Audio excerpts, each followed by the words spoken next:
Good afternoon, everybody. This is Lorraine Alternative Homesteading. Welcome back to the channel. Welcome newcomers. I hope everybody's having a good day. It's cold here. It was in the 20s overnight.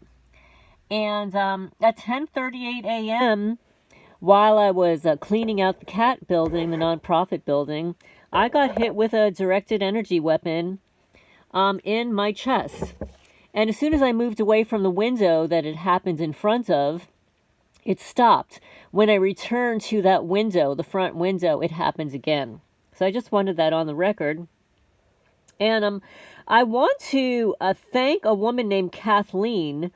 She donated a Chewy.com $100 gift card to my 501c3 nonprofit Freya's Cat Rescue. For those of you who don't know, in addition to living on a farm in rural Kentucky, since 2012, I've had a 501c3 nonprofit cat rescue called Freya's Cat Rescue, and we are a Chewy.com partner. Chewy.com will donate back. If you are purchasing from Chewy for the first time and you mention us, you will get a discount, and so will we. We'll get a credit. We are also an Amazon Smile partner, so if you go to the charity portal of Amazon, which is Amazon Smile, and select Freya's Cat Rescue as your favorite rescue, as your favorite nonprofit, each time you shop, Amazon will donate a tiny portion back to our rescue, and we'll receive that on a monthly basis. We also receive donations through Facebook Giving and PayPal giving funds. So for anybody who, there are some people that have inquired, how can we help your channel? Helping my channel grow is clicking on the like button and sharing and getting some new subscribers. And also helping the farm, sanctuary, and nonprofit is to select Freya's Cat Rescue whenever you purchase on Amazon. And if you're so inclined to do so, we do have a Chewy.com wish list. We have a Walmart wish list. We are a Walmart.com partner. And a PayPal Giving Fund partner. eBay for Charity partner. And let's see. Good Fund. Good. What is it called? Good. It's not called Good Stuff. We don't use it very often, but there is also I Give. I Give is a button that you'll download on Google or whatever, and it becomes part of your toolbar. And whenever you purchase something from a partner that partners with I Give, and you select Freya's Cat Rescue as your charity, they will donate varying portions of that sale back to us. So that is the I Give toolbar.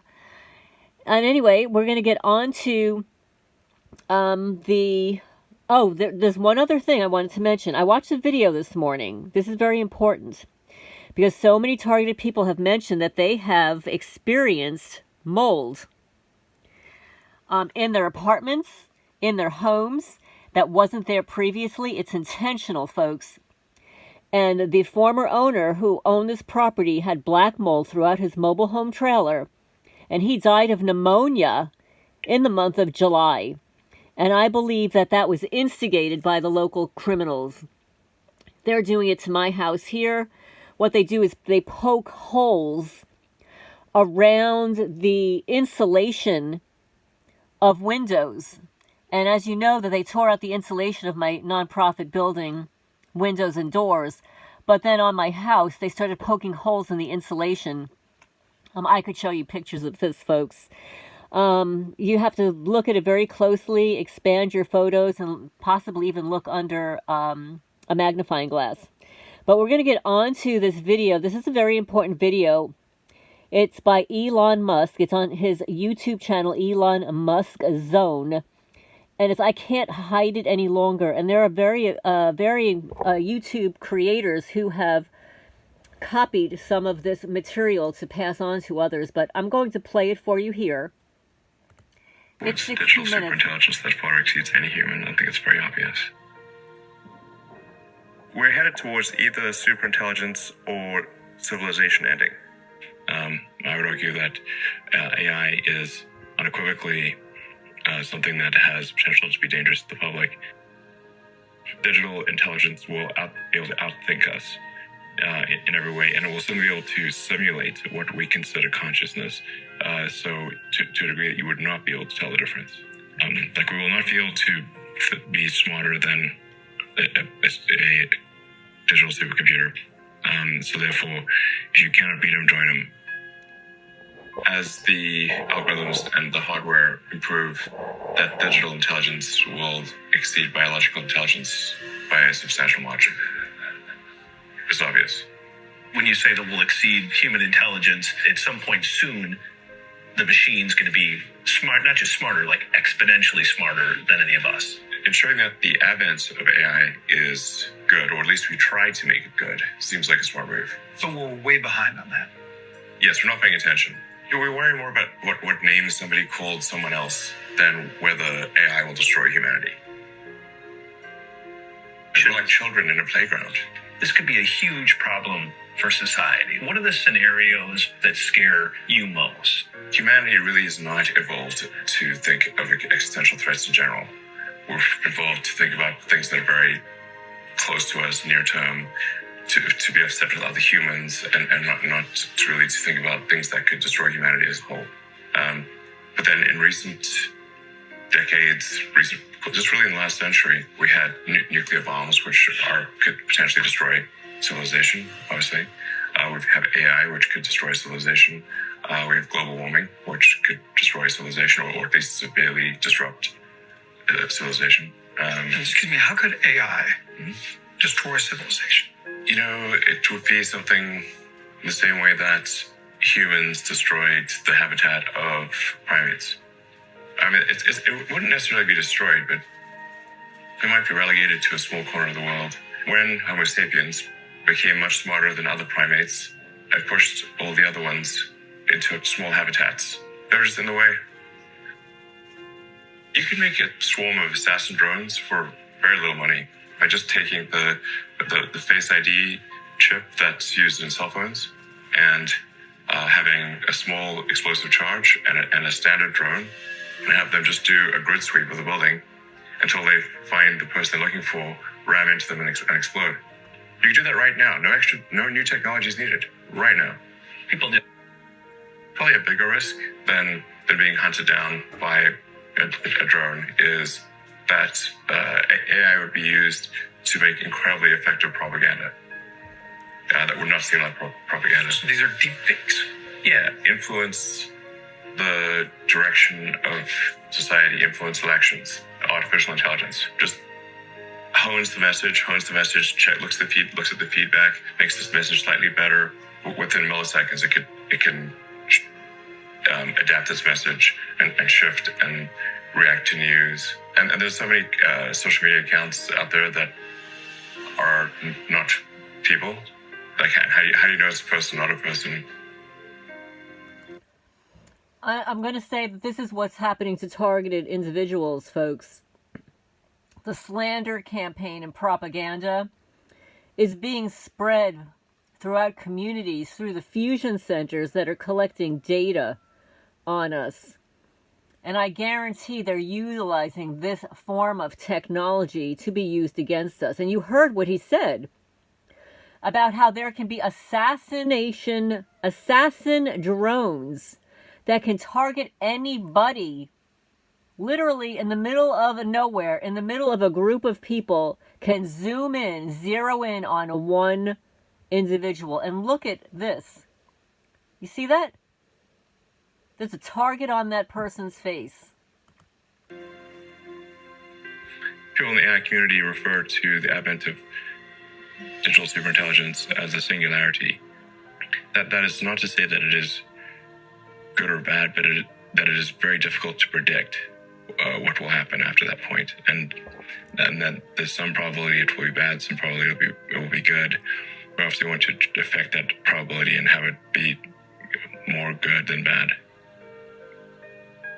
The point at which we have digital superintelligence, that's when we pass to singularity. and things become just very uncertain. It doesn't mean that they're necessarily bad or good. But the point at which we pass singularity, things become extremely unstable.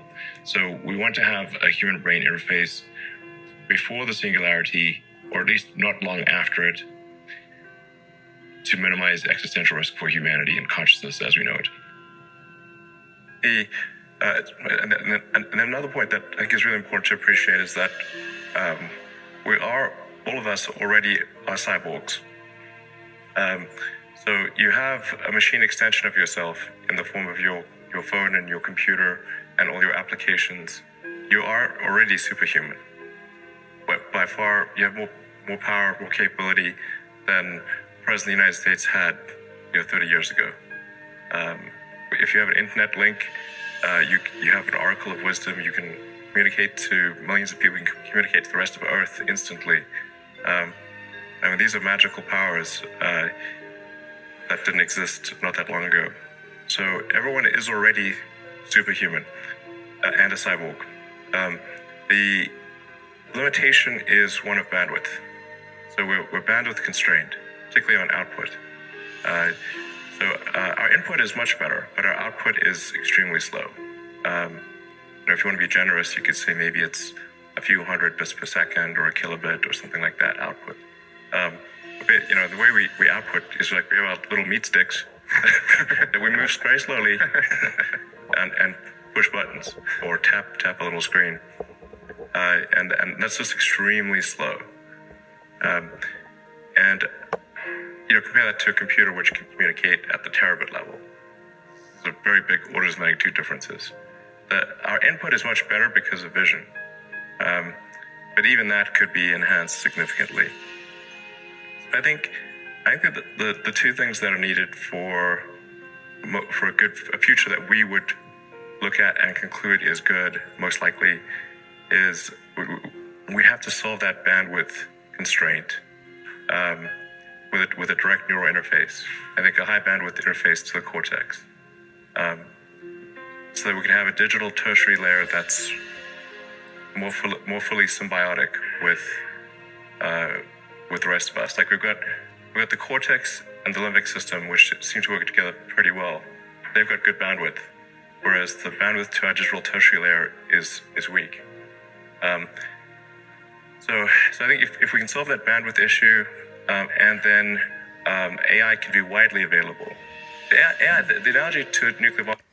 Do you hear how he is describing our brains connected with a bandwidth? These are terminologies utilized in your internet connection. And he's utilizing the word bandwidth to describe the interface with your brain and this technology, folks. Well, it's not exactly correct. It's not as though it's going to explode and create a mushroom cloud. It's more like if there were just a few people that had it, they would be able to be essentially dictators of Earth, or whoever acquired it, and if it was limited to a small number of people, and it was ultra smart, they would have dominion over Earth. So I think it's extremely important that it be widespread and that we solve the bandwidth issue.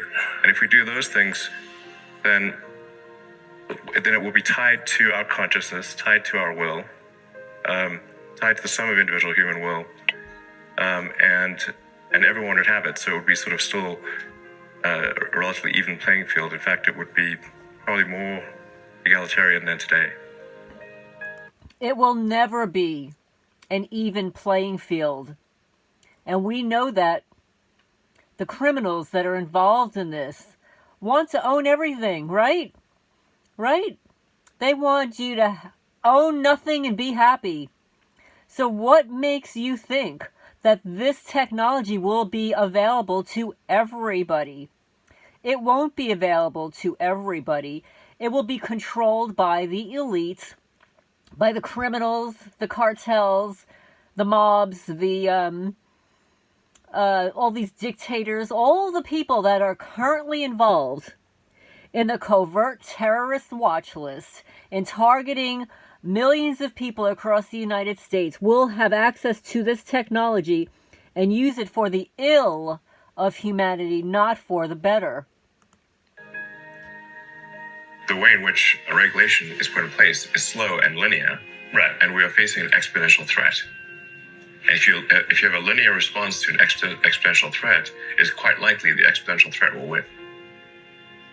That, in a nutshell, is the issue.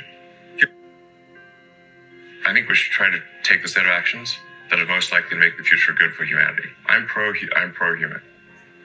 And my faith in humanity has been a little shaken this year. The growth rate thing. That's been troubling me for many years because I just don't see it turning around. Every year it's worse. We're headed towards either superintelligence or civilization ending. Those like the two things that are. I think we need to watch out about population collapse.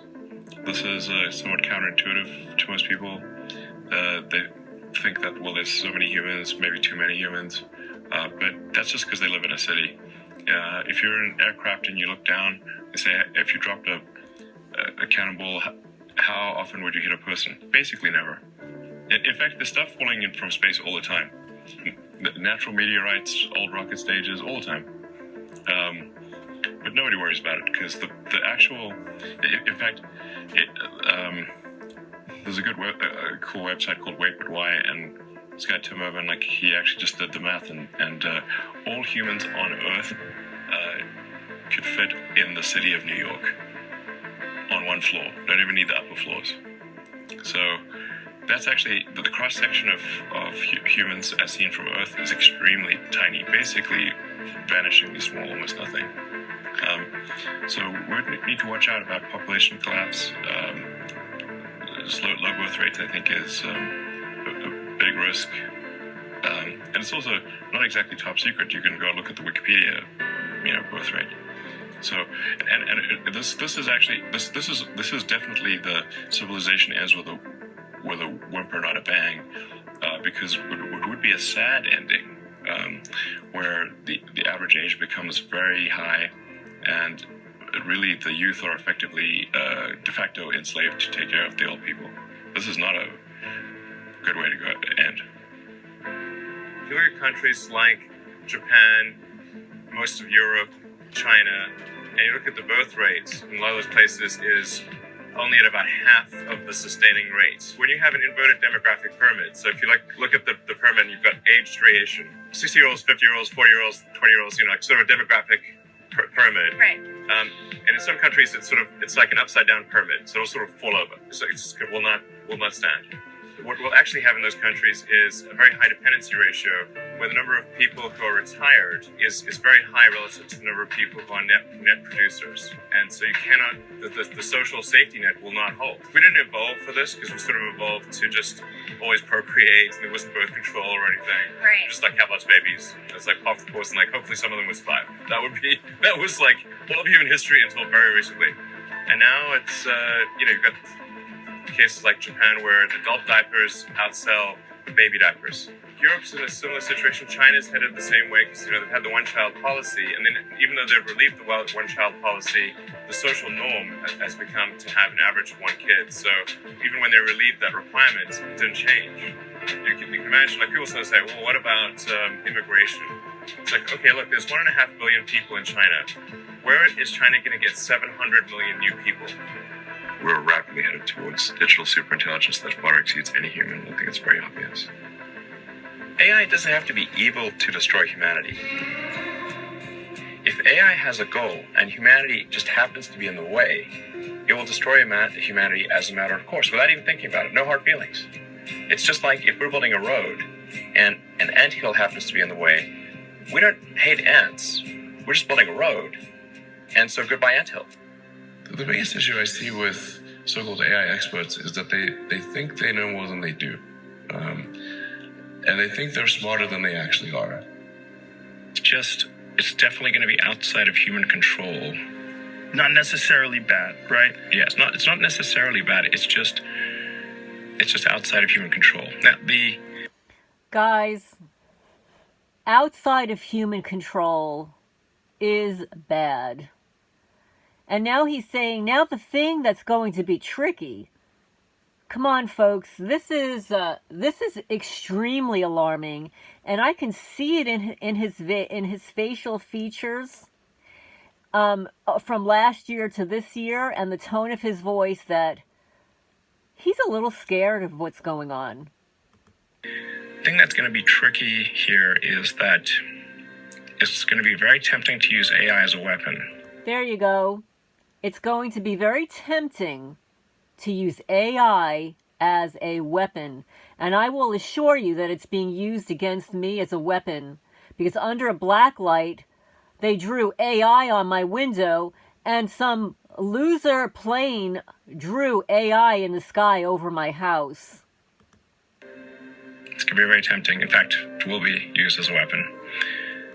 In fact, it will be used as a weapon. He's telling you, folks, this is one of like the smartest men in the world.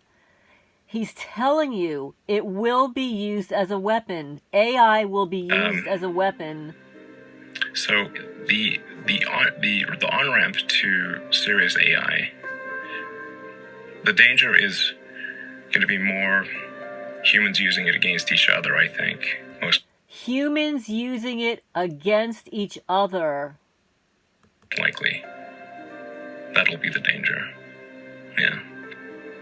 I was at a meeting of all 50 governors and talked about just AI danger, and I talked to everyone I could.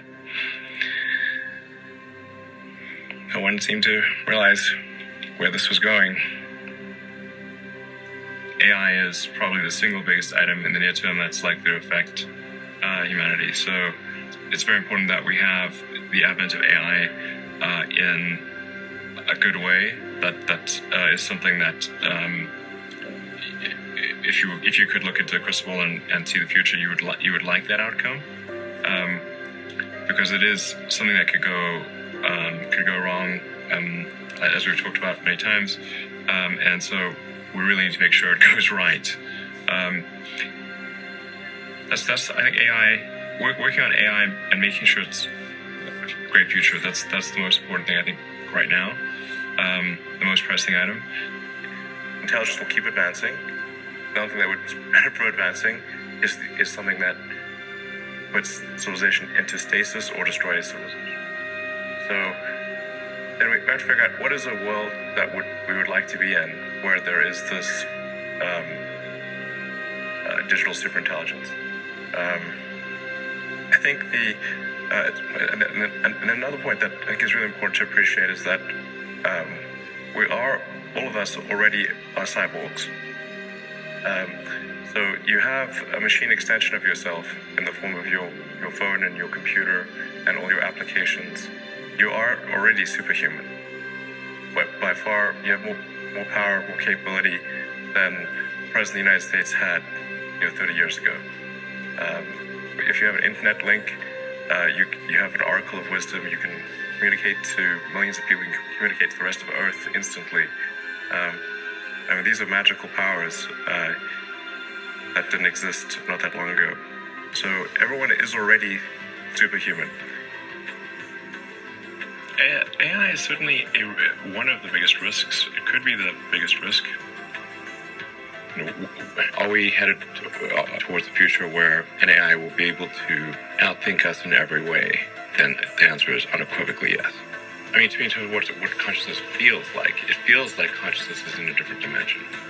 But this could be just an illusion. If you damage your brain in some way physically, you damage your consciousness, which implies that consciousness is a physical phenomenon. The things that I think are really quite likely is that digital intelligence will be able to outthink us in every way, and it will still be able to simulate what we consider consciousness. So to a degree that you would not be able to tell the difference. If you're talking to a digital superintelligence and can't tell if that is a computer or a human, like let's say you're just having a conversation over a phone or a video conference, something where you think you're talking, looks like the person makes all of the right inflections and movements and all the small subtleties that constitute human. Might as well be human. So what do you think of that, folks? Is this scary? This is very frightening stuff, folks. And you can see the expression on his face that he's afraid. I mean, this is a man who has developed these applications. He has invented and worked with, the monkeys moving a cursor with their brain. He knows what the technology is capable in a good way. But we know for a fact from the testimonies of Robert Duncan and Barry Trower, and so many others, Karen Stewart, that this technology, and Edward Snowden, that this technology is not being used for the better. It's gotten into the wrong hands, rogue law enforcement, rogue military, rogue intelligence agencies, and they are using it to war against the American people. So this is a horror show. This is something that needs to be regulated. In fact, it needs to be banned from use and criminalized unless it is being used within the medical profession to enhance someone who is missing a limb or missing their vision. There needs to be laws in place to ban this technology from being utilized in the wrong hands. And what do you think, folks? I mean, how do you feel about it? And for the people who are targeted with this technology, tell me your thoughts. I think this is one of the biggest threats to humanity, in addition to the directed energy and bioweapons, folks. But thank you for watching, and I apologize that I don't have the equipment that many YouTube creators have. I don't have a microphone or good lighting. I'm basically photographing from my phone, from my laptop. So hopefully in the future, I'll be able to buy those things at some point. But thank you for watching. I hope all is well, and see you in the next video.